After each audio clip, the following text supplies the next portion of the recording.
نديروا له هكذا تزيين بسيط، وتزيين بيان سور يبقى على حساب الشيء اللي موجود، وعلى حساب تاني الشيء اللي تحبوه، على حساب الذوق اكيد.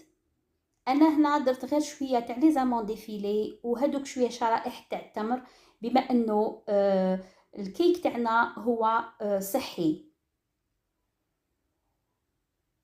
ويجي بزاف بزاف بزاف بنين. نتمنى انكم تجربوه. نكمل التزيين كما شفتوا بطريقه جد بسيطه، وهكذا راح يكون واجد معانا.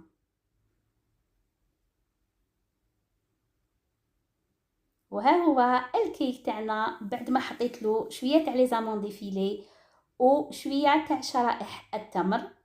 نقطع لكم هكذا مورسو